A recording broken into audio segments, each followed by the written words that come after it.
2025 big announcement today, according to Donald Trump, today or tomorrow or something to that effect. He was indicating that he had some big J.D. Vance and Howard Lutnick and a bunch of other people. Big news. I don't know what it was, but he was alluding to that. And so that's interesting. I don't know what the announcement's going to be, but Trump likes to tentpole things and say, hey, tune in tomorrow for this big announcement. Everything's always a big announcement. So it'll be interesting to see what it is. I don't know if it's actually a big deal, but we'll find out. Poilievre was offered a spot on Joe Rogan. He could go in and talk to everybody about how terrible Mark Carney is and the fact that he was running the same team as Justin Trudeau, and Justin Trudeau froze bank accounts on Mark Carney's suggestion, advice, whatever you want to call it, et cetera, et cetera, et cetera. And Pierre Poilievre said, no, I'm okay. I don't need to go on Joe Rogan. That's fine. Psh, Joe, who? We've never heard of him. I don't know. Bye. And that's what happened. So, well, I'm not sure. Do you think that Poilievre made that choice? Do you think his handlers made that choice? Who decided that Poilievre is not going to go on Joe Rogan? I have no idea, but it's super duper interesting. Andrew Scheer is the interim CPC leader again, and so that's interesting, right? And he's going to hand over the reins back to Poilievre after he wins this by-election. What happens if he loses the by-election? Then he can't be in the House of Commons anymore. There's all sorts of things. And he has to wait for another by-election to run again. Who knows? And with the 200 ballots and all of the other things happening, it's not a dead cert. I mean, it's a very, very conservative riding. It's likely that Poilievre will win, but people are trying to monkey wrench with things, right? So they're trying to play with things and change things, and we'll see how it all works out. Germany elects Merz on the second try. So the guy who was trying to ban the AfD was able to get into the chancellorship on the second try. We'll see how long that lasts. We'll see if he faces some headwinds. He probably will. I think this is the first time in history that this has happened in Germany. But Germany is a relatively young country when you think of it was formed relatively recently. And so that's, interesting, minorly interesting. Do you share your car? It's easy and fun. And what they're trying to say is I can't remember which country she mentions, but basically in another country, not the West, they have reduced car usage by 40% through car sharing. And that's what they want to do. And I think we're at the point of introducing, hey, maybe you don't own your car. Maybe you just pay for access to a car and you use an app to just, go take your neighbor's car if your neighbor's not using his car and things like that. And I think that's a hard no for me, dog. I'm not interested in that at all. And they're trying to sell this through, it's a self-driving thing and blah, blah, blah, blah, blah. Nah, I'm good. I don't need any of that. And I feel like with cash money and a tank full of gas, you are free and you can go anywhere you want. And with an electric car and government credits, not so free. So I don't know. The UN is trying to push this nonsense, and we'll have a look at that today. And Carney goes to Washington and gets torched by Donald Trump for 30 full minutes. It's great. It was fun. I don't know what to make of it, really. Nothing was really accomplished. It was an expensive meeting to accomplish absolutely nothing. But Carney says it was a success. The CTV people or CBC people were trying to manage expectations. Don't expect much out of this meeting. Japan went to meet with Donald Trump and they announced $1 trillion investment in the United States. We're doing big business deals and there's going to be lots of money for us and lots of money for them. Everybody's expanding, so on and so forth. There were all sorts of deals made with Mitsubishi and chip makers and all sorts of stuff. Donald Trump invites these people to the White House to finalize a deal. They sign things. Zelensky was even supposed to be a finalized deal signed and the whole deal, except he blew that up, right? And we go and our media is like, don't expect too much, guys. This is just a preliminary meeting. It's just a high meeting. And so we didn't get anything. And Donald Trump talked for half an hour. Mark Carney talked for 3 minutes. And it was pretty funny. So we'll go over that. So there's lots to get to. Let's get to it. There's lots of Joe Rogan today, too. So Joe Rogan's talking about Pierre Poilievre turning him down. That's in the election series of tabs. And we're going to start with Joe Rogan today. He says, we lost a lot of people during COVID, and most of them are still with us, right? Everybody lost their minds, and they're all still here bothering us. And here's the other part of this joke. And I thought it was pretty funny. And I don't usually like Joe Rogan's stand-up. I like Joe Rogan in conversation, but hearing him do stand-up is a little bit, it's weird. I don't listen to his stand-up very often, so it's a little bit weird, but I thought this was funny. So here we go. Here's Joe Rogan to start us off for the day. Don't fuck with anymore. Before COVID, I would have told you that vaccines are the most important invention in human history. After COVID, I'm like, I don't think we went to the moon. I think Michelle Obama's got a dick. I think Pizzagate is real. I think there's direct energy weapons in Antarctica. I'm just kidding. I'm just. We'll just leave it there. That's my spirit animal at this point in time. If you're willing to lie about COVID, holy shit, what else are you willing to lie about? And I think it's everything. Joe Rogan does too, but he's just kidding. He says he's just kidding. He's just kidding, right? No problems. Let's talk about Mark Carney, because this is Canada Poly after all. Mark Nixon says CBC David Cochrane sets expectations to 0 for Canadians ahead of the Carney-Trump meeting. Don't expect anything, he says. It's just a first meeting. Japan met with Trump, so it got $1 trillion deal. And so here's this. Here we go. Oh, I got to back it up a little bit.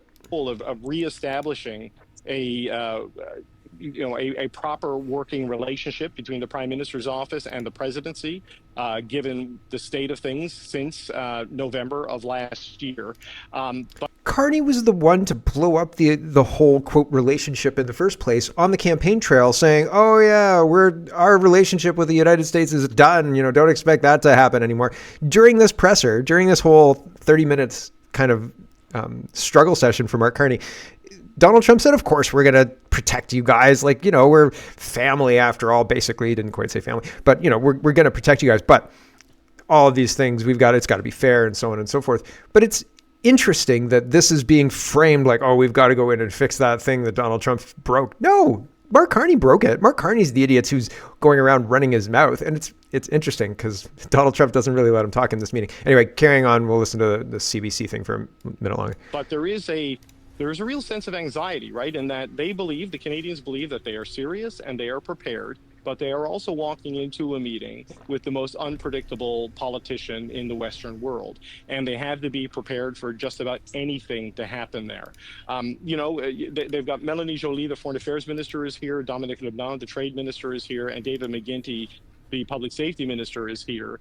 Mark Carney last week, when he gave that news conference, Rosie, on Friday, he talked about the fentanyl tariffs at minimum or something that mystify them.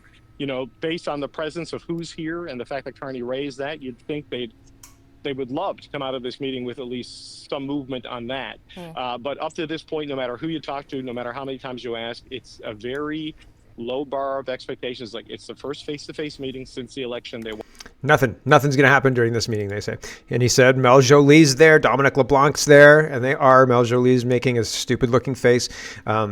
Fermi Levels says, it says much about Carney's poor judgment that he kept these two spectacular idiots in cabinet, and worse, that he took them with him to visit Trump. Yep. Here's the new team, same as the old team.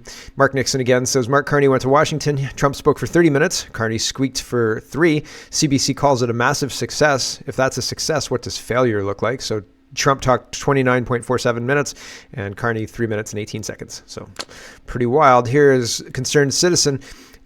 Mark Carney met with the owners of Canada. Is he talking about the Confucius Institute, or did he meet with Xi? I missed that one, I guess. Here we go. Andy Lee's got information. He met with lots of lieutenants of Xi's. Here we go. Buckingham Palace that you visited as well. That's true. And having met with the owners of Canada over the course of the campaign last several months, it's not for sale, won't be for sale. Buckingham Palace that you I've got a longer clip on that as well. He says, I met with the owners of Canada. It's not for sale. It won't be for sale. Colin Rugg says, a nervous Canadian Prime Minister Mark Carney says Canada will never be for sale, prompting President Trump to say never. Here's longer interaction, and Trump's face when Carney, this is kind of zoomed out a little bit more. Trump's face when Carney says it says a lot, right? He's very expressive with his face, and you don't need to be much of a mind reader to infer what he's thinking. Here we go. They get along very well. They like each other a lot.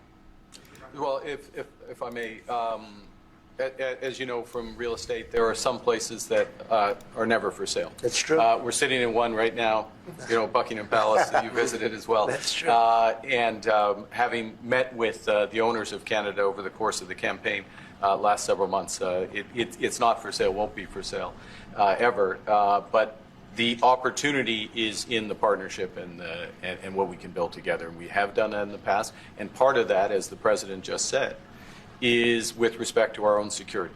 And my government is committed for a step change in our investment in Canadian security and our partnership. And I'll say this as well, that the president has revitalized international security, revitalize NATO, and us playing our full weight in NATO, and that will be part of it. And they have. So moving on just a little bit, there were a whole bunch of clips that were interesting. Lion Advocacy says if you zoom in closely, you'll see that Carney's elbows are down. And this is the same clip talking about Canada's not being for sale. Kevin Vung, this is about fentanyl. Actually, this is a bit more of you're a transformational president, Mr. Trump clip. So this is Carney bending the knee. This is Carney making the case for Canada. Well, thank you, Mr. President. I'm on the edge of my seat, actually, for the big announcement. But thank you for your hospitality and above all for your leadership. You're a transformational president. Focus on the economy with a relentless focus on the American worker, securing your borders, ending the scourge of fentanyl and other opioids, and securing the world. And I've been elected with my colleagues here. With the help of my colleagues here, I'm going to spread the credit to transform Canada with a similar focus on the economy, securing our borders, again on fentanyl, much greater focus on defense and security, securing the Arctic and developing the Arctic. And the history of Canada and the U.S. is we're stronger when we work together, and there's many opportunities to work together. And I look forward to, addressing some of those issues that we have, but also finding those areas of mutual cooperation so we can move forward. That's great. Very nice. Thank you very much. It's a very nice statement. I missed the elbows up on that statement. Transformational president, helping with the fentanyl, saving the world, securing the world. Where was the "you'll never do this to Canada and we're going to stand up to you, Donald Trump, elbows up" nonsense? What? Kevin Vung says, that's so weird. I was called a traitor and everything under the sun for daring to raise the fentanyl crisis killing Canadians, fentanyl money laundering through our housing pricing out our people, and increasing violence from CCP-affiliated organized crime groups. But, Trump's transformational, if you ask Carney now. Weird, right? It's super duper weird. Very, very strange. Steven says, so weird. Canada's Prime Minister just thanked President Trump for his work on joint border security and tackling fentanyl, a problem we were assured was entirely made up. So weird, right? Super duper weird. Mr. Sunshine Baby says, Donald Trump talking about how Canada could become the 51st state right in front of Mark Carney, who even takes Canada seriously, or Carney seriously anymore, but also Canada. So this is, I think, another part where Mark Carney's saying, this is near after Mark Carney said Canada's not for sale, and somebody is asking, what about the 51st state? And Trump makes, again, a direct plea to the Canadian public saying citizens would love it. Citizens would have better security, better military, better economy, better currency, less taxes. What's not to love? Here's Trump. President, you had said that Canada should become the 51st state. No. No. Well, I still believe that, but it takes two to tango, right? But no, I do. I mean, I believe it would be a massive tax cut for the Canadian citizens. You get free military, you get tremendous medical cares and other things. There would be a lot of advantages, but it would be a massive tax cut. And it's also a beautiful, as a real estate developer, I'm a real estate developer at heart. When you get rid of that artificially drawn line, somebody drew that line many years ago with like a ruler, just a straight line right across the top of the country. When you look at that beautiful formation when it's together, I'm a very artistic person, but when I looked at that beauty, I said that's the way it was meant to be. But I do feel it's much better for Canada, but we're not going to be discussing that unless somebody wants to discuss it. I think that there are tremendous benefits to the Canadian citizens, tremendously lower taxes, free military, which honestly we give you essentially anyway because we're protecting Canada if you ever had a problem. But I think it would really be a wonderful marriage because it's two places that get along very well. They like each other a lot. It's interesting because in Trump's rhetoric, he often says Canada takes advantage. They think that we're going to protect them. There was an NBC interview the other day where he was telling the interviewer that Canada thinks we're going to protect them. He says, really, we are. But, they're taking a gamble there. I think it's when you do that, when you say, we're going to protect you, don't worry, there's never going to be a problem. you kind of incentivize the guy on your couch. If you're like, hey, Justin Trudeau, I know you've been couch surfing here for the last 3 years and you haven't paid rent once. Can I make you a sandwich for lunch? You look tired. And he hasn't gotten up from bed yet or from the couch yet. So like that kind of stuff enables this crap, right? Like, man, we have to actually like have some tough love, I think. Anyway, Sheila Gunn Reid says says a lot about the kind of man Carney is. Here's Trump trash talking Freeland saying, that chick before you, man, she was terrible. She was awful. Did you see her red dress? Awful. Like, right? Here's Trump trash talking, carving Chrystia Freeland up. He doesn't say her name, but you know who she's talking about. Carney knows who she's talking about. He's the godfather to her child.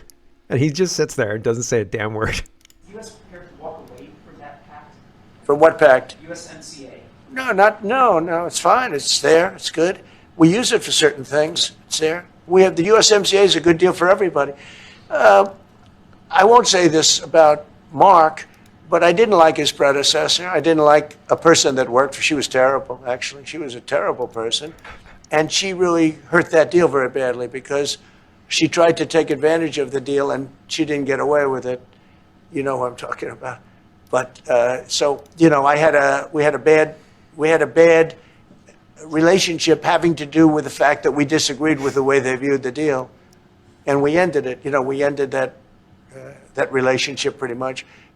Trudeau, when I spoke to him, I used to call him Governor Trudeau. I think that probably didn't help his election. But when I spoke to him, I said, "So why are we taking your cars? Why are we taking your? We want to make them ourselves." I mean, I said, and if the price of your cars went up, or if we put a tariff on your cars of 25%, what would that mean to you? He said, that would mean the end of Canada. He actually said that to me. And I said, that's a strange answer, but I understand his answer.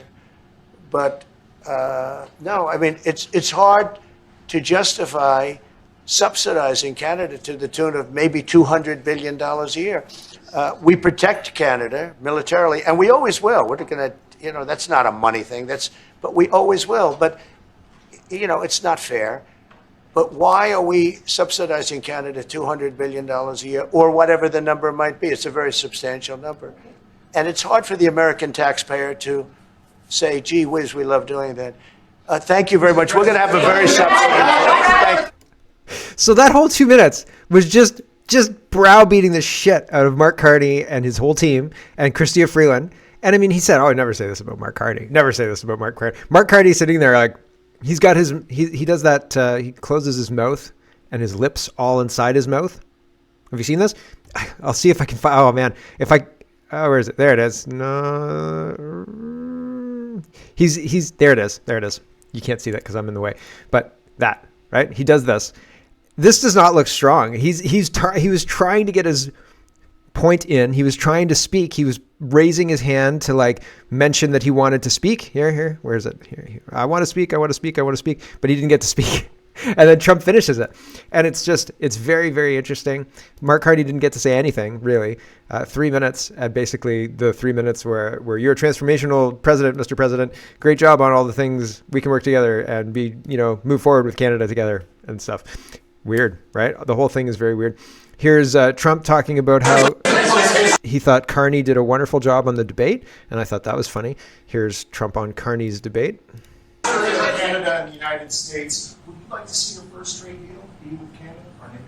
I would love that. Look, I have a lot of respect for this man, and I watched him come up in a sense through the ranks when he wasn't given much of a chance, and he ran a really great campaign. He did a really great debate. I think that debate was very helpful. I was going to raise my hand. I don't know if that's good or bad. I shouldn't say that. That might hurt you. But no, he ran a really great election, I thought. And yeah, something could happen. I don't know what the heck Trump is talking about. If we watch the same thing, Carney did not run a good election. He was saying too much. His speech was bad. There were all sorts of very concerning. Every day on the campaign, I thought had scandal, and I I'm not convinced that he ran a good campaign at all. Here's Trish Wood. He says, look at the dry mouth and facial expression of our tough guy prime minister. Please, will one of the body language YouTubers do a show on this? Tag me if you do. Yeah, I'm interested to see if you guys see one of the body language YouTubers do Mark Carney versus Donald Trump. I'd love it. I would love it. We'd listen to it. We would laugh and laugh. Odessa says, here's one clip that the mainstream liberal news won't show you from the Carney meeting today. It's 5 minutes long. We've largely seen most of what that is highlighting at this point in time. Vigilant Fox says, we're watching the art of the deal play out in real time. Trump pitched annexing Canada. Carney campaigned against him. But when the cameras roll inside the Oval Office, something changed. Trump played the long game. And Carney, he might have unknowingly walked straight into Trump's trap. Let's roll the clips and break it all down. It's not going to show me the thread? Twitter's ridiculous. Twitter is ridiculous. I was going to go through the thread, but they're breaking it up. If you read The Art of the Deal, none of this should come as a surprise. Today's meeting between President Trump and Canada's Prime Minister Carney played out like a live-action masterclass in Trump's deal-making philosophy. From thinking big to pushing relentlessly, the meeting followed the exact playbook Trump laid out in his 1987 bestseller. Think big, be relentless, maximize your leverage, get the word out, and when someone treats you unfairly, fight back. Trump began the meeting by congratulating Carney on his election victory and offering warm praise that helped ease some of the tension in the room. It was classic Trump, build rapport first, then move the pieces. But what happened next caught everyone off guard. Carney, who had built his entire campaign around posturing against Trump, suddenly flipped the script. Thank you for your hospitality and above all for your leadership, Carney said. You're a transformational president. He then echoed Trump's policy priorities, focusing on the economy, border, and the fight against fentanyl, and presented them in his own vision for Canada. I've been elected to transform Canada, blah, blah, blah, and we already saw that. He also reiterated the potential for renewed cooperation between the two countries, saying we're stronger when we work together. I look forward to finding those areas of mutual cooperation so that we can get to work. Trump clearly pleased replied, that's great, very nice, thank you very much, very nice statement. Before he just is advertising. He says, then came the moment everyone had been waiting for, the 51st state pitch. A reporter asked if Trump's earlier comment about Canada joining the United States had been a joke. He says, well, I still believe that, but it takes two to tango, right? Trump replied without hesitation. What followed was pure think big Trump. I believe it would be a massive tax cut for the Canadian citizens, so he breaks down the whole pitch there, which we just listened to. He then brought the conversation back to his roots in real estate. When you get rid of that artificially drawn line, again, which we watched, he made it clear that nothing would be forced. We're going to be discussing that. We're not going to be discussing that unless somebody wants to discuss it, but I do feel it's much better for Canada. Across from him, Carney shifted in his seat as Trump laid out his grandiose vision. It would be really wonderful marriage, Trump said, because it's two places that get along really well. They like each other a lot. Cornered by the scale of Trump's proposal, Carney felt compelled to respond. As you know from real estate, there are places that are never for sale. Having met with the owners of Canada, China, over the course of the campaign, the last several months, it's not for sale, won't be for sale ever. But then came the real signal, and likely what Trump had been aiming for all along. The opportunity is in the partnership and what we can build together and what we have done in the past. Carney then shifted to national security, pledging to a step change. He followed that up with a major announcement. Canada would now pay its fair share towards NATO. This is no different than what Justin Trudeau said and never acted on. The president, and Carney lies. He lies like a rug. It's unbelievable. The president has revitalized international security, revitalized NATO, and us playing our full weight in NATO. Trump's big vision was already producing results. Moments later, Carney declared that Canada was not for sale. Trump pushed again. A reporter asked, does this make the discussion a little more difficult to start out? Both men shook their heads, said, not at all. Then came a vintage Trump moment, his relentless style to keep the deal alive on full display, and the media was eating it up. His message was going to get out loud and clear. Time will tell. It's only time, he said. And then with a grin, but I say never. I've had many, many things that were not doable, and they ended up being doable, and only doable in a very friendly way. Carney sat quietly, visibly uncomfortable. Trump wasn't letting the idea die. But we'll see. Over time, we'll see what happens. He wasn't backing off the deal. He was simply letting it breathe. As the meeting wrapped up, Trump made the one final point and reminded everyone who held the leverage. A reporter asked, are you prepared to walk away from the pact? He said, from what pact? USMCA. Trump responded calmly but clearly, no, it's fine. It's there. It's good. We use it for certain things. The USMCA is a good deal for everybody. Then he pivoted and delivered a pointed message, and he talks about Carney. This was Trump living out another one of his core principles, fight back when treated unfairly, and don't forget who tried to take advantage. Then he gave Carney a final reminder. We do have negotiations coming up over the next year or so to adjust or terminate it. The message was unmistakable. It wasn't just a meeting. It was the art of the deal, live and in real time. Interesting take perspective, right?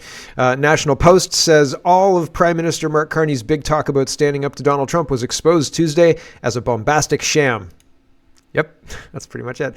Globe and Mail says, morning update, Carney holds the line in Washington. No, absolutely zero credibility from the Globe and Mail. Mark Carney gets upset by a reporter asking, how exactly did you hold Trump accountable? And did you ask him to stop calling Canada the 51st state? He seemed to call Canada the 51st state a lot during that meeting, Mr. Carney. And Mr. Carney loses his temper, right? Not quite fully hulking out, but a little bit. Carney snaps at reporter asking how he's standing up to Donald Trump. Here we go. I heard you say... there's been 1 day since the last incident. It's fast talking. Darn it. Here we go. You know, there's a difference between the president's comments around Canada becoming a 51st state as a wish versus a reality. You told him that Canada was not for sale. But many Canadians are offended and deeply angered by the fact that he keeps repeating this comment. So have you asked the president to stop calling Canada the 51st state? Yes. Today. Okay, specifically, what did you ask him? Exactly what you just said. But what words did you use? How did you ask him? Look, I gave you an answer. Do you have a follow-up? I'll say. What was his answer? Well, we'll look. I don't know. He's the president. He's his own person. I would go back to showing the difference between a wish and a reality. We're very clear. I've been very clear publicly, consistently. I've been very clear in private. It was clear again in the Oval Office. Was it clear what Trump's answer was? The difference between a wish and reality. I've been very clear, very, very, very clear. Next question, please. Office would be clear throughout. The president, there's those ums. He understands that we're having a negotiation between sovereign nations, and that we will only pursue and accept a deal that's in the best interests of Canada, not just in the short term, but in the medium and long term for Canada. I thought there was going to be at least one more there. Here is, what's this? I don't actually even know. Okay, here's the whole exchange. It's a 15-minute press conference, 20-minute presser after he met with the president. And so that's where that question's from. National Post again is reporting majority of Canadians feel unwelcome and unsafe traveling to the United States. Apparently, according to a new poll, bullshit, right? This is just the media lying, and they're paid to lie, and they're allowed to lie. In fact, encouraged by the government to lie, because the government says our narrative is more important than informing our citizens. And that's scary. Maxime Bernier is responding to this, and he's responding to Carney-Trump meet at White House. Prime Minister reiterates Canada never for sale in response to 51st state comments. That was like one of the only things Carney actually said during that meeting. Maxime Bernier says the fact that the U.S. debt is exploding and the country is basically bankrupt, that most of the world doesn't want to hold more of their debt and is de-dollarizing, that the day of reckoning is coming and America won't be able to continue to live beyond their means for very long, that the U.S. is losing its status as the world's reserve currency and is being replaced by gold, and that Canada is among the few countries with no gold reserves, itself heavily in debt, it has a stagnating economy, is too dependent on its neighbor, and isn't prepared for the coming monumental transition. All this will have a lot more impact on our economy and our lives than this silly talk in Washington. Yep. And Maxime Bernier is correct. And we are not at all looking at any of the actual issues. Has Mark Carney said anything about the Chinese tariffs on canola yet? No, I'm shocked. Absolutely shocked. Table Salt says Liberal Party Premier of Ontario Doug Ford says he doesn't see political stripes. It takes a swipe at Danielle Smith. So is this our grab bag of governance? Not quite. We're almost there. Oh, no. We're almost at election. So yeah, Danielle Smith has been trying to bridge the gap between the United States and Canada and the diplomacy that's been failing because Trudeau's an arrogant POS. And in thanks for that, the other premiers have been attacking her nonstop. So here's Doug Ford attacking Danielle Smith. And, all he's trying to do, and we wish him, I forget about political stripes, by the way. We have a prime minister down there, and he's going to be sitting down, and he's going to give it everything he can. This is a time to unite the country, not people saying, oh, I'm leaving the country, or I'm doing this, I'm doing that. United we stand, divided we fall. And we have to be united Canada together to fight President Trump's tariff. What an idiot. Honestly, what an idiot. It's like he doesn't see what's going on. But if he saw what was going on, he couldn't be the leader of the political party that he is. Patrick says the timing of the India and Pakistan war is very interesting. The moment Apple and others announced moving business away from China to India, this happens.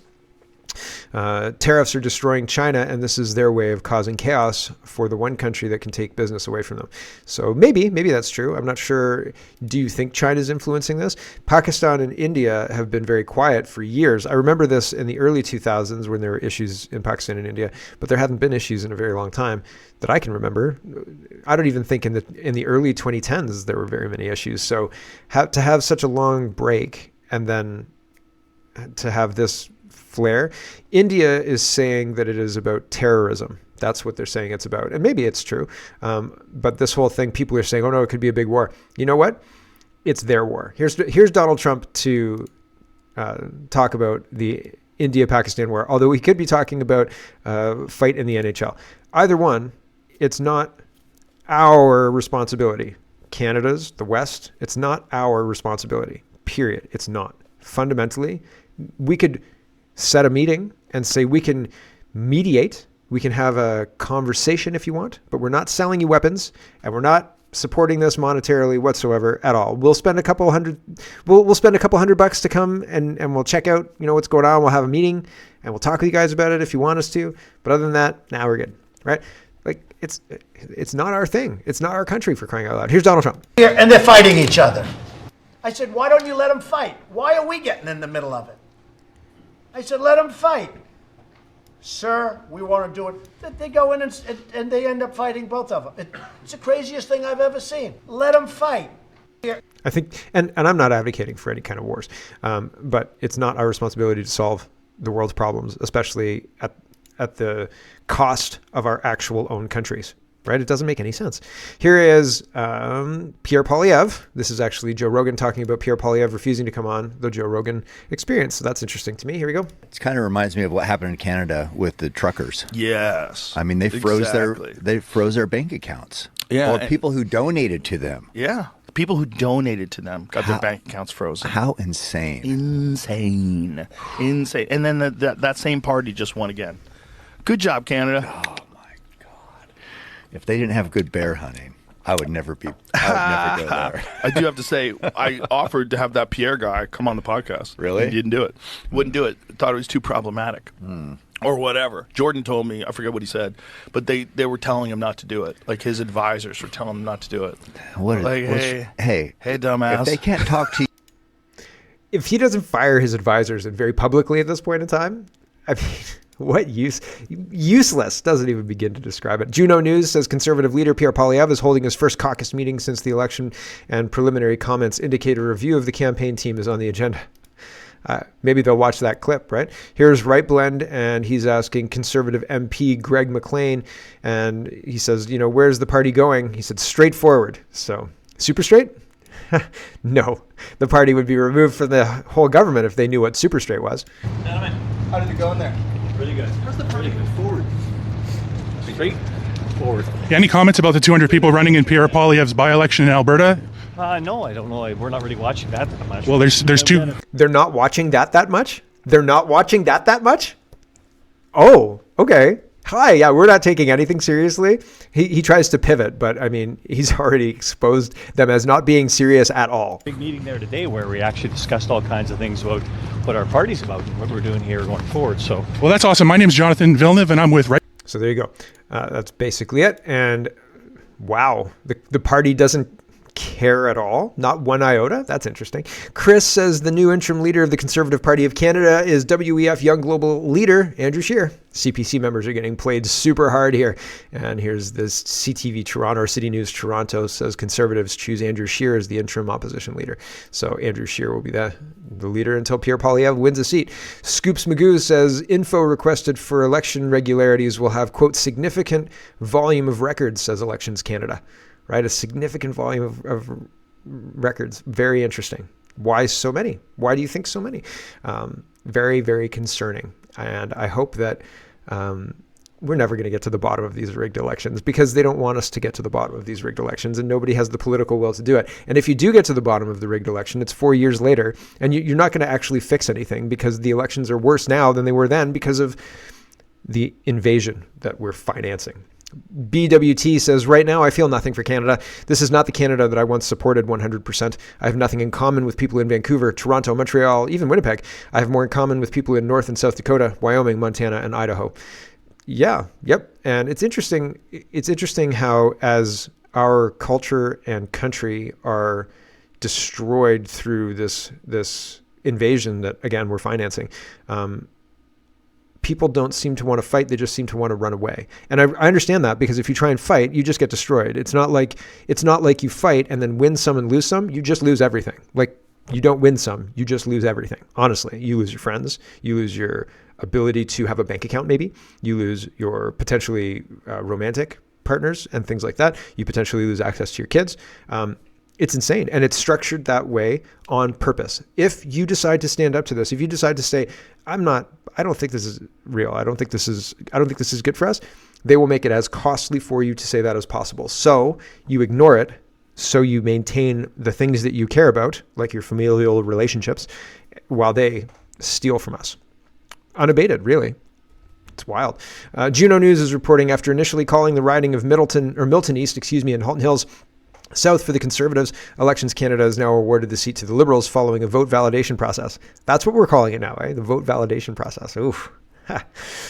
Jennifer Wu says LPC MP Anna Graney's husband, Tom Pitfield, will be in Carney's Prime Minister's office. Tom is also Justin Trudeau's childhood friend and was in his wedding party. The circle is very, very small. And Andy Lee's talking about Tom as well. Tom Pitfield is president of Canada 2020. Pitfield was a senior advisor and chief digital strategist for Justin Trudeau in the Liberal Party of Canada in the 2015 election. He was a senior policy advisor to the leader of the government in Canada Senate, Jack Austin. He is one of the 4 founders of Canada 2020. Previously, he worked in China for the Canada-China Business Council and as a business strategy consultant specializing in corporate governance for IBM Canada. After co-founding IBM Toronto's Innovation Center, he worked as a policy advisor to the director of IBM's Business Partners channel. Pitfield holds an honors degree in business, blah, blah, blah, blah, blah. But he is entrenched, right? If you could be more globalist and connected, you couldn't be, right? He is very, very connected. Here is one of the things that I want to point out. Alberta, they're going to use every trick in the book is not really what I mean, but they're going to use every reason that this separation thing can't happen will be used. Everything, absolutely everything. And here's one vector of attack. Ren says, doesn't work like that. The courts will explain it, but basically the meme says, "Dear Alberta separatists, this is not yours, this is not yours, and this is not yours due to these treaties." And they will try this, and the United Nations will back them up on this. And they will say, oh, yeah, they're right. You guys can't leave Canada because of these First Nation things. And the First Nation guys are worried that they're going to lose money from Canada, like money from the Canadian government, that because Alberta's independent, the Canadian government won't have any reason to pay out any of these reparations because no longer Canada's responsibility, right? Alberta can pay it, probably, right? And so, or it'll just get nullified. So it'll be interesting to do this, to watch how this all plays out. But my gut is the more people play along with the quote official way to do this, the less it's going to get done.